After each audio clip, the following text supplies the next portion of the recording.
So, Chaos Dragon, Sekiryuu Senyaku. I'm gonna call it Chaos Dragon for however many reviews, reactions, blah, whenever I mention it, I'm just gonna call it Chaos Dragon. So, it's interesting anime to say the least. I got several different anime vibes from it and everything. I'm not gonna. Apparently, it's a anime only fan base kind of thing. Like, there's no manga or light novel, so it's just like a brand new off the top of the head idea. And I know some of those anime don't always go well with the audience like that. I can't think any off the top of my head, but I've watched several that have been a complete bomb because there's like no light novel or no source material that it's been adapted from.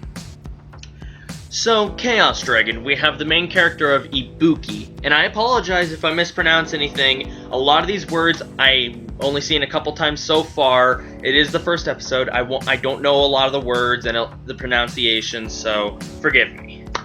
So, Ibuki, a white-haired, red-eyed male, and apparently like a, I'd say 12 to 14-year-old boy and everything. Then we have Mashiro and one other female, like, that are the leads so far in this episode.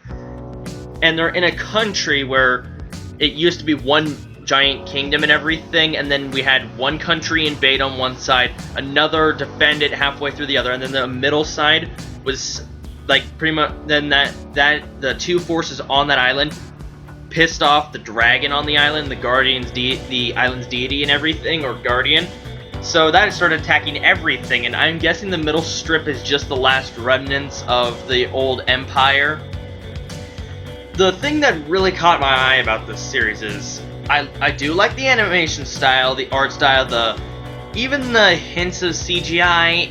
They haven't shown too much, only with the parts with the dragons and everything. And the very first like 10 seconds in, that was a bit of CGI anime mix and everything, and it's not horrible. I like it, but I'm not a fan of it. So, the thing that really caught my eye about this is, I'm going to do a little characterization for you guys, but none of you know this. I'm a huge fan of dragons, and to find out this anime has dragons in it, like Chaos Dragon, Black Dragon, and I'm assuming there's more than that, it caught my eye about this. And this episode was sort of slow, the first episode.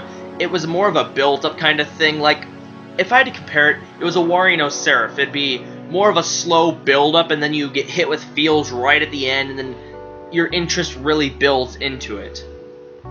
Here's where I'm kind of concerned.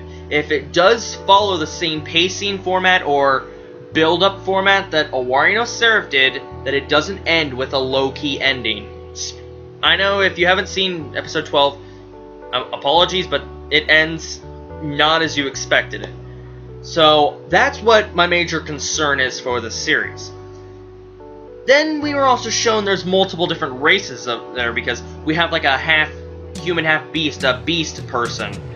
I can't pronounce the name. I've only seen it like once in the anime, but yeah, we have like beast fox girls, to put it simply. We have that in this. And it's kind of a militaristic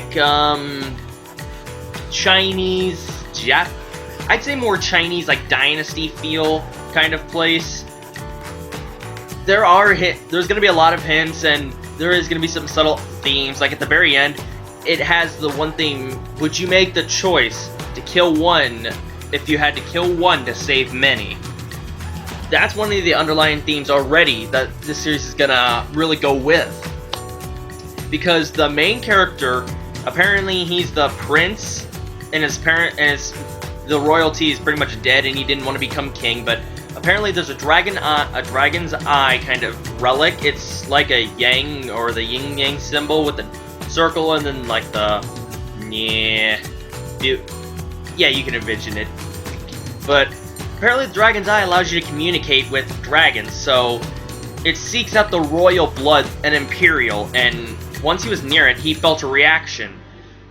We come to see that a revolution takes place right as he's in the marketplace and everything, and that gets knocked down. It flies towards him, hits his chest, and I'm assuming it fuses with his skin right there, because it's just staying there. And all of a sudden, he starts hearing the Chaos Dragon, the guardian deity and everything, or the Red Dragon. I'm assuming it's a Chaos Dragon, but it starts speaking to him, asking for his pledge and everything, and it said it would grant his wish.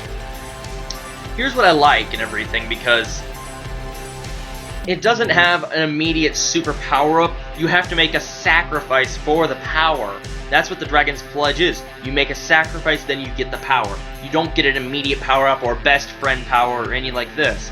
That's what they did in this episode, because at the very end, when he was making the pledge, apparently he needed an offering, and he had to sacrifice his friend. He didn't want to. His hand moved on its own after he tried to make a pledge to save him, her, and all that. So he ended up stabbing her, getting the dragon's power, and he was a lot stronger. He took on this, like, one of the invaders, this giant fat guy and everything, who's, like, large and, like, 3 times his size. He took him on, and apparently now he has fire. He can use, the dragon helps him out and gave him some of his power, and the fire pretty much like decimated him and blew up and it went into a pillar of fire, which I loved because the fight scene was good and they don't hold back on censorship. Like there's blood and everything. I'm a big fan of that. So, Chaos Dragon, would I recommend episode 1 so far? If you're a fan of dragons, action, blood, and a slow build-up but also feels, I'd say yes. Give it a try. I'm going to watch up until episode 3. I'm not completely sold on the series. I'm watching up until episode 3, and then I'll make my final decision if I want to keep watching the series or not. It's a 12-episode series, but, hey, I've seen a lot worse. So, I recommend that you go check out the links in the description, follow it to the anime so you can watch what I talked about, or take the link to my Twitter. We can talk about this anime, we can talk about anything, suggest me videos, talk about Danmachi, talk about whatever you want. I'm usually around, so be sure to do that. Leave a like, comment, subscribe on the videos for more reactions, reviews, reviews, and vlogs, and the whatnot. This is Outdoors Nation here, my wonderful community, my civilians, my citizens. Have a wonderful day, and I'll see you guys in the next video. Bye-bye.